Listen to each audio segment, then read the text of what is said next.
Қайырлы күн барша қазақ елі, қайырлы күн менің оқырмандарым, қалдарыңыз қалай? Мен өткенде осы несиеге қатысты ақпарат айтқан болатынмын, яғни несиенің төлемейтін жолдарын. Сол жөнінде мен сіздерге түсініктеме беремін. Мен сіздерге несиені төлемеу жолдарын айтқан себебім, бізде көптеген хаттар келіп жатыр. Көбісінің осы бұрындары несие алып, оны төленбей қалып, кейіннен оны коллектор компанияларға түсіп, олардың қайта мазалап, осы несиені төлеу керектігін айтып жатқан жөнінде көптеген маған хаттар келіп жатыр. Сол хаттардың келуіне байланысты мен осы жалпыға осы несие жөнінде түсініктеме беру керек деп шешіп отырмын. Енді несиені төлемеудің жолдары деп айтатын болсақ, мына 2007 жылдар өздеріңіз білесіздер, 2006-2007 сол жылдар осы Альянс банк бар, көптеген банкі, Темір банк, тағы да қаншама банктер несие берумен айналысты. Сол кездерде көптеген несиелер берілді, бірақ кейіннен мынау дағдарысқа байланысты көптеген адамдар сол несиені төлей алмай қалды, жағдайлар болмай қалды десек те болады. Сол кезде көптеген несие төленбей, көптеген банкілердің барлығы жабылып қалған болатын. Яғни осы Альянс банк деп, Темір банк деген сияқты. Кейін бұлардың акцияларын барлығын жаңағы осы Портобанкке өтіп кетті, көбісі осы коллекторный компанияларға өтіп кетті. Енді мен айтқым келетіні, осы бізде азаматтық кодексінің 178-ші бап деген бар. 178-ші бапта көрсетілген талап қою мерзімі 3 жыл деп көрсетілген.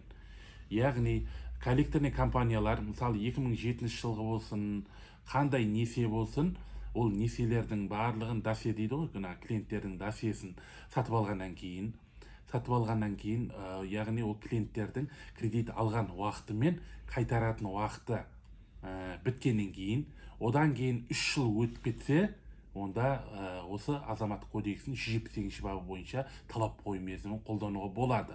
Яғни ол 3 жыл өтіп кеткен кредиттің кредитін төлемесе де болады. Азаматтық кодексінің 179-ші бап деген көрсетілген. Ол жерде егер сотта жаңағы коллектор компаниялар, мысалы борышкерлердің қарызын өндіру туралы сотқа талап арыз берген жағдайда, сіз осы азаматтық кодекс 178-ші бапқа сүйене отырып, талап қою мерзімін қолдануын сұраймын деп сотқа өтініш хат беру арқылы, және де ол талап қоюшының қойған талабынан толық көлемде бас тартуын сұраймын деп сіз өзіңіз талап қойсаңыз болады. Азаматтық кодекстің 179-ші бапта сот егер талап қою мерзімін қолдануды сұраған жағдайда, оны қолданып, осы талап қоюшының талабына толық көлемде бас тартуға соттың құқысы бар деп көрсетілген. Сондықтан осы азаматтық кодексінің 178-ші бабына сүйене отырып, сіз өзіңіздің құқығыңызды пайдаланып, талап қою мерзімін қолдануды талап етуіңізге болады сотта. Бірақ көптеген жағдайда осы коллекторный компаниялар қулыққа басып, осы талап қою мерзімін өтіп кеткенін біле тұра, мына осы кредит төлемей жатқан борышкерлерге хабарласып, оларды қорқытып, үркітіп, несие төлемеген жағдайда сотқа беремін, сіздің бүткіл мүлкіңді тәркілеймін, ағайын туысқанның жалақысынан, немесе зейнетақы қорындағы ақшаларынан, зейнетақысынан, және де туыстарының атына тіркелген үйлерін бәрін тәркілейміз деп қорқыту, үркіту арқылы оларды өздеріне келіп жаңадан келісімшарт жасатып, сол келісімшартқа қол қойдырып алып жатады. Яғни ол келісімшартпен олар былай деп көрсетеді: сіз мына несиеңізді ай сайын 10 мыңнан 5 мыңнан төлеп тұрсаңыз болады деп көп адамды солай көндіреді.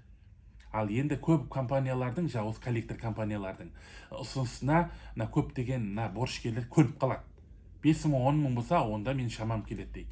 Бірақ сіз 5 мың 10 мың теңге көну арқылы мына талап қою мерзімін қолдануды сіз қолдану құқығыңыздан айырылып қаласыз. Неге десеңіз, сіз келісімшартқа қол қойғаннан күннен бастап 1 теңге ақша төлесеңіз, сіз талап қою мерзімін қолдануды сұрай алмай қаласың. Неге десеңіз, ол сіз қол қою арқылы, төлеу арқылы сіз талап қою мерзімінің бастан етіп, яғни қалпына келтіруге жаңа коллектор компанияларға мүмкіншілік бересіз. Сондықтан мен барлықтарыңызға айтатын, осы коллектор компаниялар сіздерді қорқытып, үркітіп атса, ондай қорқытуға, үркітуге ешқандай да құқығы жоқ.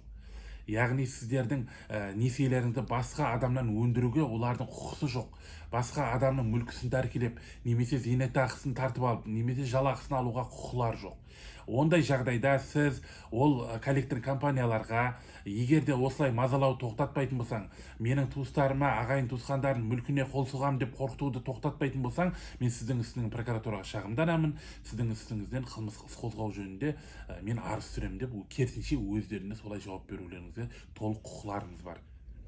Сондықтан өздеріңіз осындай қорқыту, үркіту, арбау деген қазір уақытта көптеген жүріліп жатыр. Неге десеңіз, коллекторинг компаниялар сіздерді қазір сөйтіп қорқыту арқылы, жаңа келісімшартқа қол қойдырып алу арқылы, яғни аз сума төлету арқылы өздерінің жаңағы талап қою мерзімін қалпына келтіруге оларда мүмкіншілікті қарастырып жатыр қазір уақытта.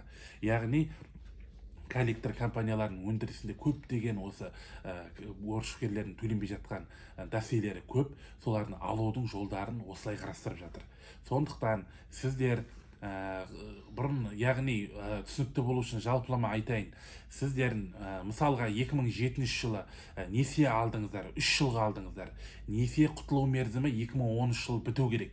2010 жыл біткеннен кейін әрі қарай 3 жыл өтсе, сіз талап қою мерзімін қолдануды талап етуге толық құқыңыз бар. Яғни несиеңізді төлемесеңіз де болады. Енді мысалы көптеген адам жарайды 2007-де алмағанның өзінде де мысалы 2010 жыл алсын, 2015 жыл алсын, 2015-те алып 2018-ге дейін төлеп құтылу керек болса, 2018-ге дейін төлеп құтыла алмай жаңағыдай төлей алмаған жағдайда ол 2018-де мысалы қаңтар айы деп айтайық, 2018 жылдың қаңтар айында біту керек болса, ол 2021 жылдың қаңтар айында 3 жылдық талап қою мерзімі өтіп кетеді. Яғни сіз өзіңіздің әрі қарай кредит төлеуден бас тартуыңызға құқыңыз бар. Қазіргі жағдайда көптеген коллектор компаниялар сотқа жүгінбей нотариус арқылы исполнительный надпись дейді, орысшасы, қазақша атқарушы жазба жаздырып жатыр. Атқарушы жазба жасау арқылы жеке сот орындаушылардың көмегіне жүгініп жатыр. Ондай жағдайда сіз атқарушы жазбаның күшін жою туралы нотариустың атына арыз түсіруіңіз керек. Нотариустың атына 10 күннің ішінде арыз түсіріп, яғни осы атқарушы жазбамен келіспейтіндігін, мен ешқандай да несием жоқ, талап қою мерзімі өтіп кетті, сондықтан мен ешқандай да несие төлеуден бас тартамын деп, яғни осы атқарушы жазбамен келіспеймін деп, сіз өзіңіз шағым беру арқылы ол атқарушы жазбаның күшін жоюға болады. Нотариус ондай қарсылық түскен жағдайда, яғни 10 күннің ішінде қарсылық түскен жағдайда, ондай надпистің күшін, яғни атқарушы жазбаның күшін жоюға тиісті. Өйткені атқарушы жазбаны нотариус ешқандай дау туындамаса, оны жасау керек. Ал егер дау туындаған жағдайда, ондай атқарушы жазбаның күшін жоюға міндетті нотариус. Яғни күшін жою туралы қаулы шығарады. Сіз сол қаулыны нотариустен алып, әрі қарай жеке сот орындаушыларға ол қаулыны өткізіп, өзіңіздің атына тіркелген жаңағы арестерді, шектеулердің, тыйымдардың бәрін алдырып тастауды сот орындаушыдан талап етуге құқыңыз бар. Ал енді нотариустер атқарушы жазба жасағаннан кейін ол сізге жіберу керек заң бойынша. Сіз ол алған күннен бастап 10 күннің ішінде сіз нотариустың қаулысымен жаңағы атқарушы жазбасымен келіспеймін деп арыздану мерзімі өтіп кетуі мүмкін. Бірақ сіз оны сізге жаңағы нотариус атқарушы жазбаны 10 күн өткеннен кейін, яғни 1 ай өткеннен кейін, немесе 1 жыл өткеннен кейін сізге сот орындаушы хабарлауы мүмкін. Сіздің атыңызға атқарушы жазба шықты, сіз сол жазбаның бойынша сіз несиеңізді төлеуіңіз керексіз деп. Ондай жағдайда сіз сот орындаушыдан өзіңізге хабарлама келгеннен бастап, яғни өзіңізге осы несиенің бар екен, атқарушы жазбаның шыққанын естіген уақыттан бастап 10 жұмыс күнінің ішінде сіз жаңағы нотариустың атына өтініш беріп, қарсылық беріп, яғни ол жаңағы жазбаның күшін жою туралы талап етуіңізге құқыңыз бар.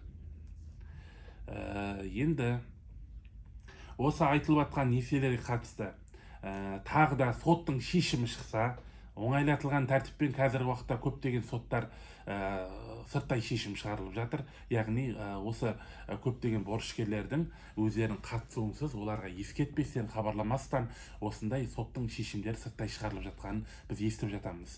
Келіп жатыр бізге сондай адамдар. Ол шешім шыққан өзіңіз де білмейсіз, бірақ сізге жеке сот орындаушы хабарласып, соттың шешімі шыққан, сіз осы несиені төлеу керектігін хабарлаған кезде, сіз сол білген уақыттан бастап 5 күннің ішінде сол соттың шешімімен келіспеймін, ол шешімнің күшін жоюды, қайта қарауды, мен ол жердегі қойылған талаптармен келіспеймін, талап қою мерзімі өтіп кеткен, мен ол несиелердің барлығын төлеп тастағанмын деп сіз сотқа арыз жазатын болсаңыз, сот 5 күннің ішінде түскен арызды қайта қарап, яғни сізге ол жаңа соттың шешімі шыққан қазіргі уақытта мәлім болып жатқан сотқа хабарлап айтатын болсаңыз, онда сот ондай шешімдердің күшін жойып қайта қарау туралы ұйғарым шығарады.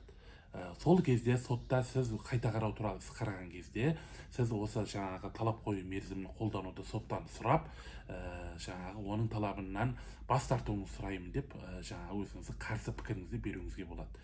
Ондай жағдайда сот сіздің талабыңызды міндетті түрде ескереді. Неге десеңіз, біздің азаматтық кодексінің 179 бапта көрсетілген, егер талап қоюшының қойған талабына жауапкер келіспеймін, ол жерде азаматтық кодекс 178 бабында талап қою мерзімі 3 жыл, сондықтан 3 жыл мерзім қолдануын сұраймын деген өтініш түсетін болса, онда азаматтық кодекс 179 бабына сәйкес сот ондай өтініштерді қанағаттандыруға тиісті деп көрсетілген.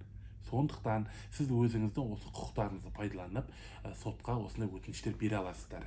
Егер де осы мен айтылғандарым сізге түсініксіздеу болып жатса, немесе әлде де менің айтқан кеңестерімді нақты ұғына алмай қалған жағдайда, біздің осы парақшамызда менің байланыс телефоным көрсетілген, маған хабарласып, өзіңіздің осы несиені төлемеудің жолдарын қарастырсаңыз болады. Ондай кезде маған хабарласаң, мен сізге барлығын түсіндіретін боламын. Енді алдағы уақытта тағы да осындай несиеге қатысты түсініктемелер беремін. Өйткені бізге көптеген хаттар келіп жатыр. Әлде де хаттар жазыңыздар.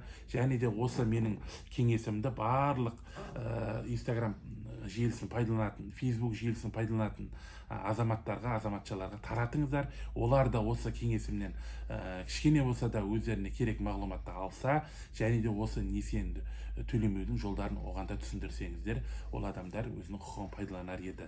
Сондықтан мен осы жаңағы үндеуімді, яғни сіздерге берген түсініктемемді, жауаптарымды алдағы уақытта постқа саламын. Осы посттан сіздер өздеріңіз тіркелу арқылы алдағы уақытта көріп отырасыздар.